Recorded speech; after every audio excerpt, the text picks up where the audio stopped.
He and time flew away. On the day I was supposed to try on wedding dresses with my boyfriend of 7 years, I was filled with excitement as I headed to the bridal shop. But instead, I overheard a conversation between him and his friend. "You got the marriage certificate with Candy yesterday, and today you're bringing Carrie to try on wedding dresses. Aren't you worried Carrie will find out and confront you?" He looked defeated and said hoarsely, "My brother passed away in a car accident, and Candy is pregnant with his child. If I don't take responsibility and marry her, how will they survive in the future? I'll make it up to Carrie for a lifetime. Keep your mouth shut. She can't know about this." Hearing this, I felt like my world had collapsed. I turned around and booked an appointment for an abortion at the hospital. If he couldn't give me and our child a complete family, then there's no point. Their conversation was like a piercing cold wave, erasing all the joy I felt after getting my pregnancy test results. This morning, I woke up early to get the report from the hospital, hoping to tell him the good news myself at the bridal shop. But instead, he hit me with this cruel reality. If he's already married someone else, why is he even planning a wedding with me? Before I could figure out an answer, the wedding dress designer approached me. "Carrie, we've brought in the wedding dress Nolan specially designed for you. You can try it on now." Hearing this, I was momentarily dazed. Nolan cares more about this wedding than anyone else. He personally designed the wedding rings and dress based on my preference. Inside my ring, there's an engraving, "Together forever, love unwavering." I had suggested hiring a designer to take care of everything, because I felt bad that work and wedding plans were overwhelming him. But he refused, saying, "Designing it myself shows more sincerity. I want you to think of me whenever you see these things." Everyone who heard about the wedding praised Nolan, saying he would be an excellent husband, and that I was lucky to have him. But who knew his love for me would turn out to be such a mockery? I cleared my thoughts and walked towards the fitting room with the wedding dresses, but saw a familiar face instead. Candy heard the staff directing me and turned to smile. "Carrie, you're finally here. Come see how beautiful your wedding dress is." She spoke with such naturalness, like a caring big sister. When Nolan's brother was still alive, the three of us had shared several meals together, and I got to know Candy quite well. I used to think of her as my future sister-in-law, sharing nice things to build a good relationship between us. If I hadn't overheard Nolan's conversation earlier, I wouldn't have thought she would become an insurmountable obstacle between us. Recalling what they said, I unconsciously looked at her still flat belly and felt a surge of bitterness. No matter what happens, she always has a safe harbor behind her. But for me and my child, we have nothing. I tore my gaze from her, looking instead at the intricately beautiful wedding gown. "It's indeed lovely. Would you like to try it on?" I said. A voice of disbelief echoed, "Carrie, what are you even saying? This is your wedding dress. How can you let someone else try it?" Nolan walked over with pale anger, his eyes full of disapproval. Unfazed, I maintained my composure. "What's the big deal? I heard Candy didn't wear a gown when she and your brother got married. Letting her try this one on now can make up for past regrets. Their marriage had been abrupt. They merely signed the papers and skipped the ceremony. Now Nolan has given her the title of wife, so I might as well let her have a taste of a wedding she never had." Candy was visibly moved by my words. No woman wouldn't dream of being a beautiful bride. Nolan seemed to agree with me. His expression briefly softened, saying nothing more. Sensing his change, Candy hesitated. "Can I really try it on?" I nodded, and they helped her into the gown. Nolan was already in his groom's suit. Seeing Candy try on the dress, he seemed ready to change out of his. But I caught his arm. "Candy's pregnant. It's inconvenient for her to do things on her own. What if something happened while you're gone?" He reconsidered, staying by her side, albeit with concern etched on his features. The change in his demeanor brought a mocking smile to my lips. Soon, Candy emerged with the staff's help, her figure similar to mine, the dress fitting perfectly.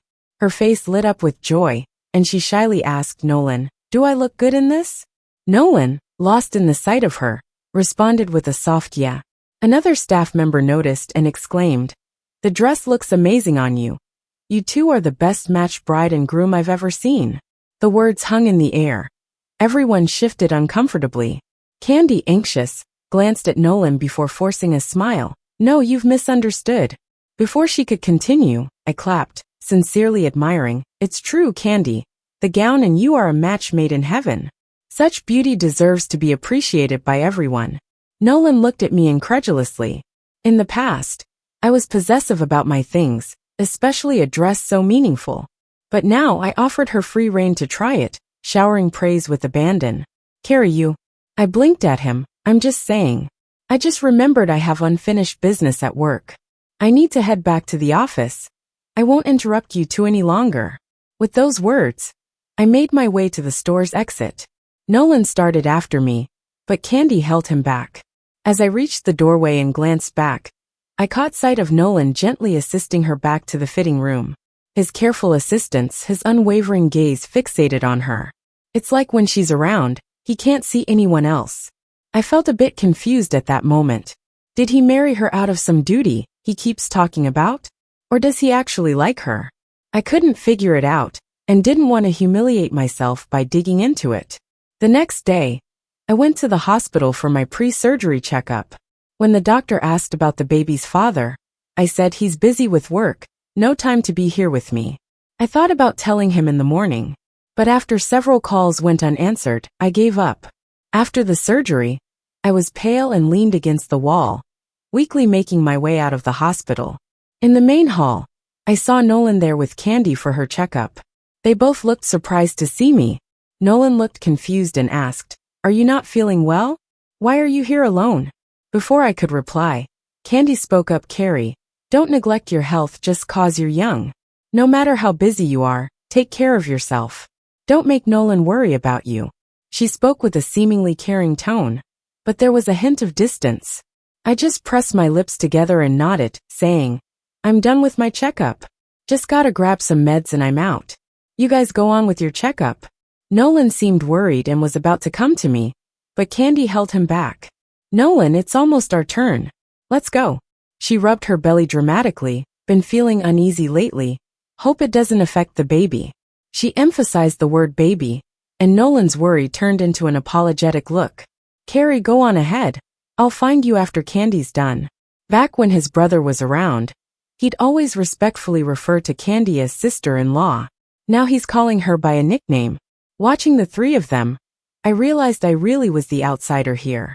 The man who once promised to love me forever no longer did. Thinking back to when he'd always put me first no matter what happened, my heart ached, and I choked out a, "Okay, you guys go on." On the way home, staring out at the familiar sights flashing by the car window, memories of us flooded my mind. I met Nolan in high school. He was my desk mate, a quiet geek while I was the lively one. My parents were always busy, and worried I'd not care for myself. They made me stay at the dorms. I disliked the school breakfast, and always nagged him to grab me some from outside. He'd always roll his eyes but still went along with it. This went on for 3 years. After we graduated, we both ended up choosing the same college. We were already close friends, and in this new setting, I naturally gravitated towards him. I was used to finding him whenever I had trouble, and he never complained about helping. My mom often said I shouldn't impose on him.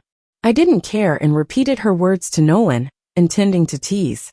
He put down his pen, a bit nonchalantly saying, "You think I'm just doing this for anyone? Carrie, if I didn't like you, I wouldn't bother." I've known he liked me for a while, so I enjoyed his attention without hesitation. When we got together, he became even more open about his affection. With him, I always felt carefree. My mom knew how much he did for me, and used to joke that the hardest thing in my life would probably be my job. But now, I think she got it wrong. The toughest thing wasn't work. It's that the person I love married someone else, and I was the last to know.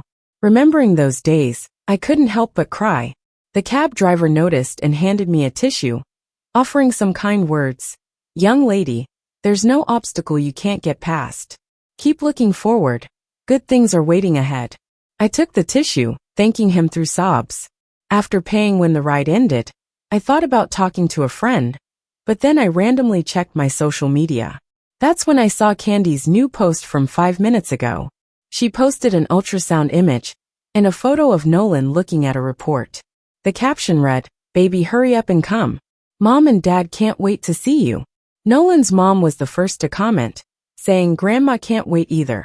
I'm so eager to meet my first grandchild. Every comment was from Nolan's family. From them, it was clear they all knew about Nolan marrying Candy.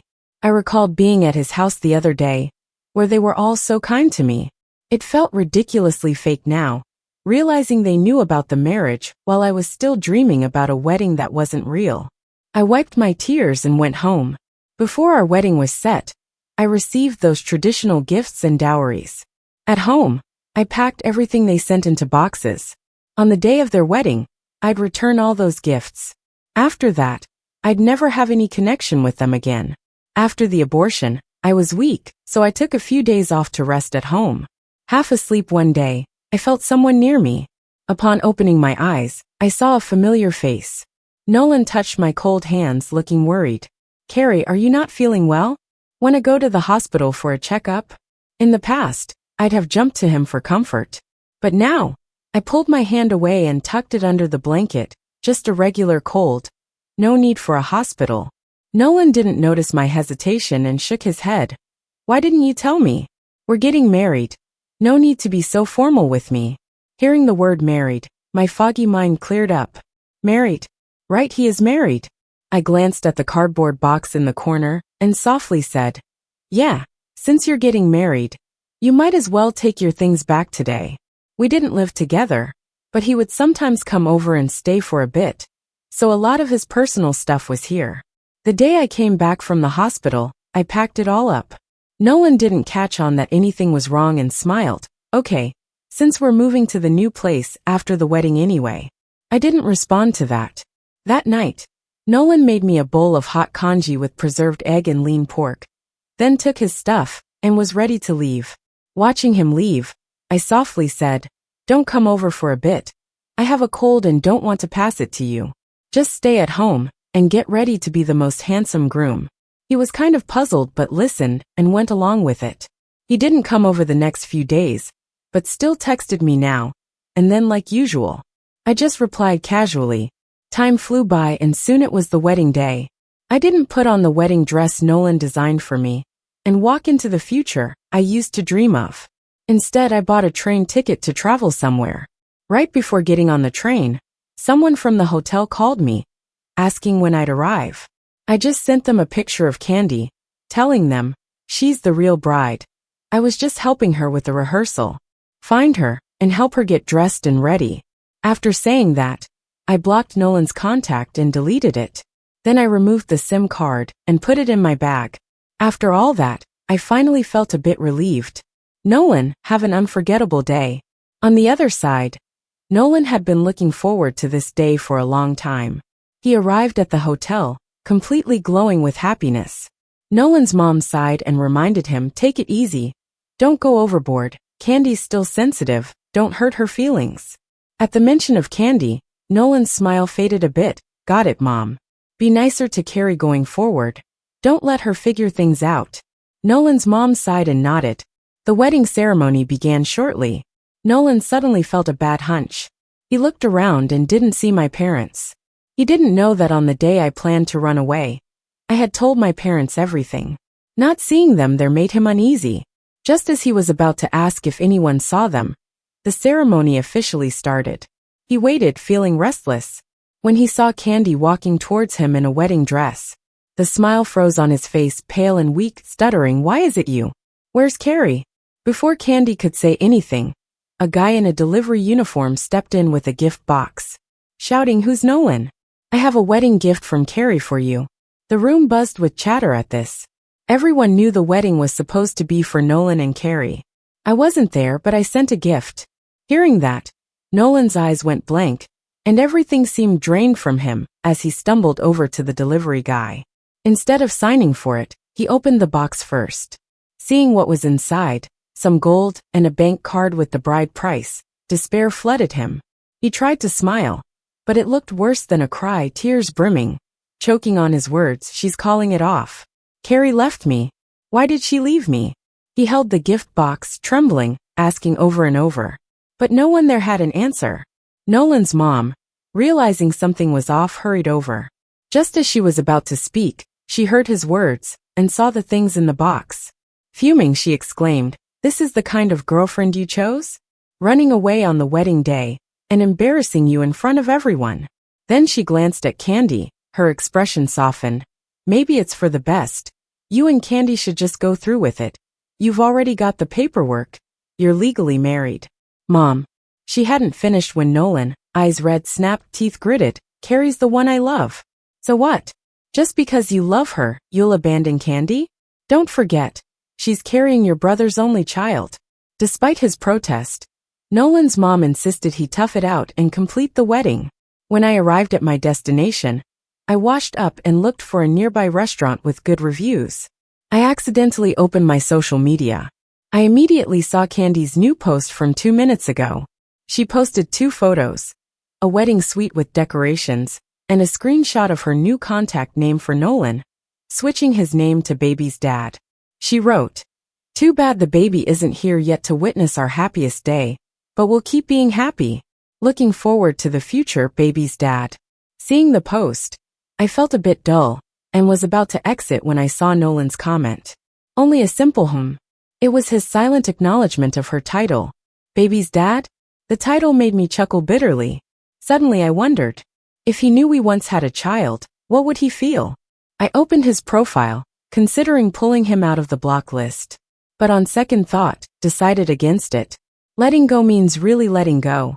I had a great time on my trip, and bought a return ticket just when I felt like it. But when I got home and reached my doorstep, I ran into my neighbor who was just heading out. Seeing me, she was surprised and grinned. "You're finally back. Your boyfriend's been freaking out trying to find you, camping at your door every day. He just left. You can probably catch him if you hurry." I shrugged indifferently. "We're already broken up. I don't have a boyfriend. Next time you see him, please call security for me, thanks." After chatting with her for a bit, I opened the door and went inside. I'd changed the locks after leaving, so that's why Nolan couldn't get in. I didn't dwell on what the neighbor said and went about my routine, getting ready for bed like usual. The next day, I showed up at work feeling refreshed. As soon as I walked in, my coworkers, who I usually hang out with, came over. They looked around, then whispered, "Weren't you on leave to get married recently? So why's your husband looking for you at the office? He even said to call him if we saw you. Did you guys have a fight?" While I was away, Nolan kept showing up at work looking for me. When he couldn't find me there, he'd wait by my house after work. Her comments didn't stir any emotion in me. I kept it cool and replied, "I was on vacation, not on leave for a wedding. Plus, we've broken up. I have nothing to do with him anymore." "What? You guys were so close, always together. And now suddenly you're broken up? Colleagues are just colleagues. No need to share too much personal stuff." I brushed her off, saying, "We just weren't compatible." Maybe she picked up that I didn't want to talk about it further, so she dropped it. After work, as I stepped out of the building, I saw Nolan's car parked on the street. Ignoring it, I headed in the opposite direction. But then I heard a familiar voice calling from behind. "Carrie!" Nolan shouted, opening the car door and running after me. He looked overjoyed to see me, saying, "Carrie, you're finally back. I've missed you so much." I didn't meet his gaze, instead glancing at Candy sitting in his car's passenger seat, smiling at me. But if you looked closely, hers was a smile with a hint of challenge. Now that everyone knew they were married, they'd stopped pretending. Sure enough, before I could say anything, Candy stepped out, putting on a worried act. "Carrie, where have you been these days? Nolan and I were so worried about you. Especially Nolan. He's been so worried he can't eat. Look how thin he's gotten. It's heartbreaking." Sounded like concern, but it really wasn't. "He's your husband. Worrying about him is your business, not mine," I said smoothly, while Nolan's face turned pale. His fingers trembled with what seemed like endless pain. "Carrie, I've always wanted to marry you." Hearing that made me feel sick. Looking at him with impatience, I said, "Nolan, do you seriously think I'm that oblivious? You've already registered for marriage with her, yet you still talk about having a wedding with me. What do you see me as? He's married. Our relationship wouldn't be legally recognized. I'd just be the other woman everyone scorns. And I despise being the third party breaking up relationships. It's not like that, Carrie. Our marriage is just in name. There's no real relationship," Nolan quickly tried to explain. but failed to notice Candy's expression changing. Suddenly, Candy doubled over in pain, clutching her stomach. "Nolan, my stomach hurts. Can we go to the hospital?" Nolan hesitated, a look of conflict in his eyes. I couldn't help but laugh sarcastically. "Better take your wife to the hospital.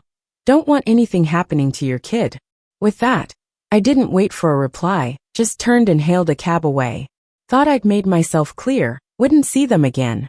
But then, after work the next day, as I was getting off the elevator at home, I saw Nolan's mom waiting outside my door. As soon as she spotted me, she dropped to her knees crying, "I'm begging you, let my son go. He has a wife and a child now. They can't be without him." It was rush hour. Neighbors were getting off work. As she cried, people started coming in from the elevator, stopping to watch. Hearing what she said, they probably thought I was some third party breaking up a family. Dressed flashy. Didn't seem like a good person anyway. Turns out, I'm really a homewrecker. Ruining the community's atmosphere. How could someone like that live here? Hearing the whispers, anger boiled inside. I snapped. "What you said is exactly what I want to say. I'm the one begging you. Have your son leave me alone. I've told him before he's not the only guy around. If he lets me down, I'll leave without a second thought. Just like now. I've made up my mind to leave him and won't go back." As I finished speaking, Nolan rushed out from the fire escape, face flushed, disappointment in his eyes. He was out of breath, stammering, "Carrie, did you mean what you just said?" "Yes." Looking him straight in the eye, I said, "I want nothing to do with either of you. I don't ever want to see you again." "Fine, remember you said that. Don't ever bother my son again." Nolan's mom stood up quickly, adding sharply, "And don't mess with my daughter-in-law, or else don't blame me for not being polite." "Mom, stop it." Nolan snapped, cutting her off, clearly angry. Right then, my friendly neighbor pushed through the crowd, yelling, "Carrie hasn't bothered your son at all. He's the one who's been constantly pestering her." While she was gone, he hung around like a creep outside her door, asking me about her but never mentioned they'd broken up. My door's got cameras, and I can show you the footage if you don't believe me. With her testimony, those who judged me with their looks seemed a bit guilty. Even Nolan's smooth-talking mom was left speechless. When confronted, Nolan didn't get mad. Instead, he admitted it frankly. Yes, she never pursued me. I was the one always holding on. There was a helplessness and guilt in the way he looked at me. Nolan's mom got red with anger and left with a huff. Nolan wanted to talk, but I spoke first. Everything I said was true. I don't want to see you anymore. So please don't come looking for me again. After saying that, I ignored his pleading, opened the door, and went inside. Later, as I was about to tackle some unfinished work after freshening up, I got several notifications from shopping apps. Out of curiosity, I looked into it and found that a family account I had linked made several purchases for baby supplies just a few minutes ago. There were even some maternity-themed lingerie items. That's when I remembered I had linked a family account with Nolan ages ago. We always knew what each other bought on these apps. Seeing those disgusting orders and recalling how Nolan tried to make amends, I couldn't help but scorn. I went online and forcibly unlinked our family account. Then I double-checked to wipe out any trace of Nolan from my phone. Weekend came around, and a neighbor, worried I might overthink things at home, invited me out to the mall. Boldly she said, "Pick any bubble tea you want. It's on me today." We usually share anything good we find, and buying each other bubble tea is routine. So I went along with her choice and got myself a cup. While waiting, a familiar figure caught my eye. Not far away was a woman who bore a striking resemblance to Candy. But this woman was arm in arm with an unfamiliar man. Before I could see her face clearly, they had entered a hotel across the street. "What are you looking at?" "Oh, nothing." Thinking it didn't really matter to me, I just brushed it off my mind. Until that night, when an unexpected call disrupted my sleep. I picked up the phone, and a loud wailing came through. "Carrie, you heartless thing. You just watched my daughter-in-law and grandson suffer. Give me back my grandson." Confused, I couldn't even get a word in before Nolan's hoarse voice came through. He said Candy got hurt by someone and had just been rushed to the hospital. Apparently, she was calling my name the whole time she was in surgery.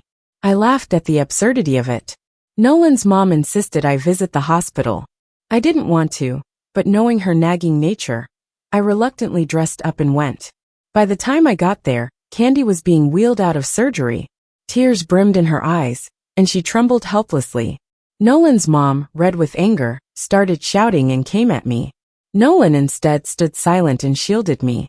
She has harmed your only child, and you're still defending her? Have you forgotten how your brother treated you? Nolan's mom raged. It's not her fault, Nolan replied. Candy cried, yes it is. She hates me for taking Nolan, and wants to harm my child. Mom, defend me. I couldn't help but chuckle. I instantly recognized the woman I saw that afternoon for who she was.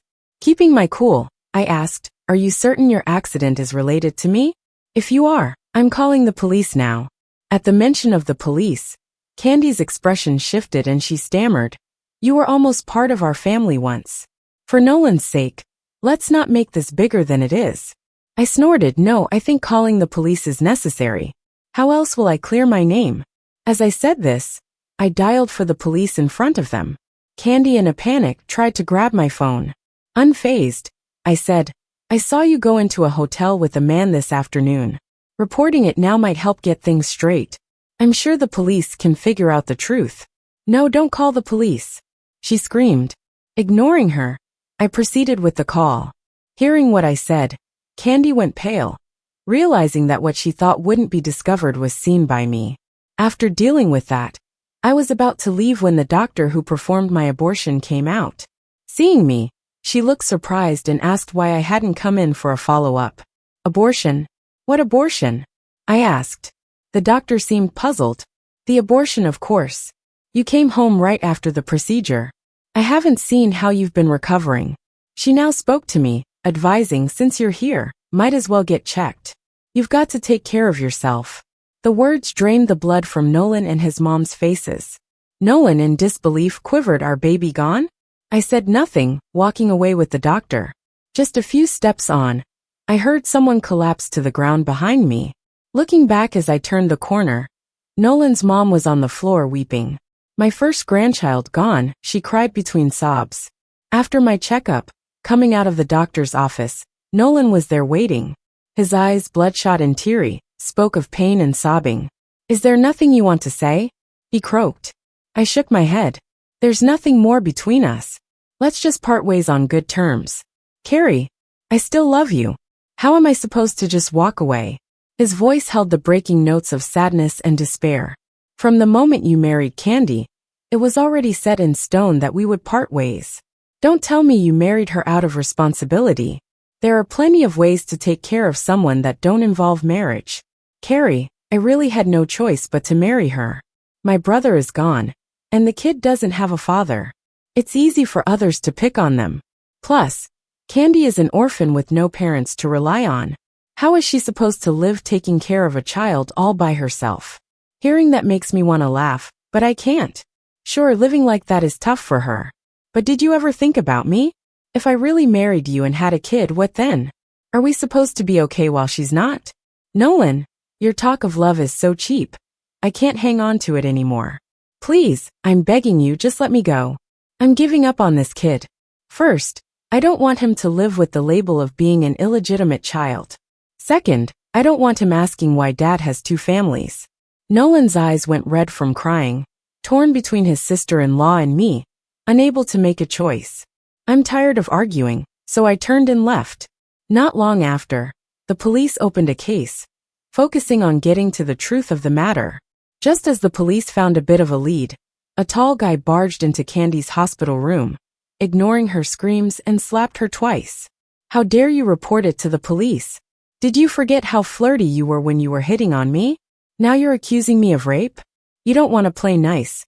Neither will I. I'll show everyone those videos of us. Candy, with her face stinging, stammered, trying to explain. But he was too enraged to listen. Getting angrier by the moment, he added, You think you're safe marrying Nolan, right? I'll tell him that kid is mine. Let's see who protects you then. Panic flashed in Candy's eyes, and she shook her head, begging him not to say anything. But what he was saying was overheard by Nolan and his mother, standing right outside the door. Nolan's mom, furious, rushed in and slapped Candy across the face, yelling, Because of you, I lost my grandson. Give me my grandson back. Thinking of how she lost her real grandchild, she got so upset that she passed out right there. Nolan was planning to confront Candy about it all, but seeing what happened, he quickly called for a doctor. After a series of tests, they found out Nolan's mom had suffered a stroke. She would have to spend the rest of her life in a wheelchair. When she heard the news, tears of regret ran down her face. Nolan then asked Candy for a divorce. She refused, stubbornly holding on. This time Nolan didn't give her a chance. He quietly gathered evidence of her affair and filed for a divorce, making sure she left with nothing. When I found out about this, I felt a bit of regret, but that was all. We're all adults. We gotta learn to take responsibility for our choices. No exceptions. The end.